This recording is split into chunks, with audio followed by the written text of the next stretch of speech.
আমার স্বামী সাগরে মারা গেছে ২০ বছর আগে। আমার ছোট, ছোট ২ টা বাচ্চা ছিল। আমার বাচ্চা নিয়ে আমি অনেক কষ্ট করতাম। একটা বাসা-বাড়ি করতে পারি নাই। মানুষের বাসায় কাজ করি। কষ্টে জীবন যাচ্ছে যে।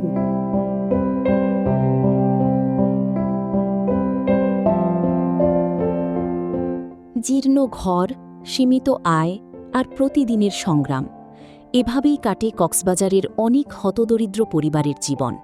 দারিদ্র্য, জলবায়ু ঝুঁকি এবং সীমিত সামর্থ্যের কারণে অনেক পরিবার স্বাস্থ্যসম্মত ল্যাট্রিন থেকে বঞ্চিত। এমন হতদরিদ্র ও অসহায় মানুষের কাছে উন্নত স্যানিটেশন সেবা পৌঁছে দিতে কাজ করছে হাইসাওয়া।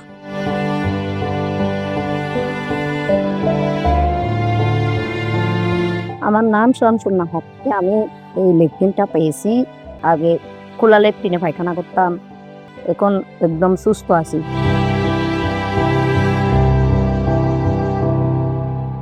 স্থানীয় জনগণের চাহিদা ও আর্থসামাজিক অবস্থা বিবেচনায় নিয়ে হাইসাওয়া সবচেয়ে ঝুঁকিপূর্ণ ও দরিদ্র পরিবারগুলোকে নির্বাচন করে এবং তাদের বাড়িতে স্থাপন করে উন্নত খানাভিত্তিক ল্যাট্রিন।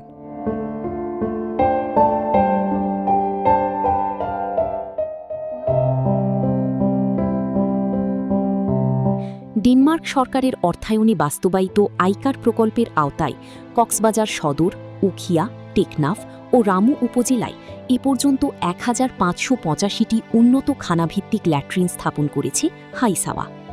এর ফলে প্রান্তিক জনগোষ্ঠী এখন স্বাস্থ্যসম্মত স্যানিটেশন সুবিধা পাচ্ছে, কমছে রোগের ঝুঁকি এবং উন্নত হচ্ছে জীবনযাত্রার মান।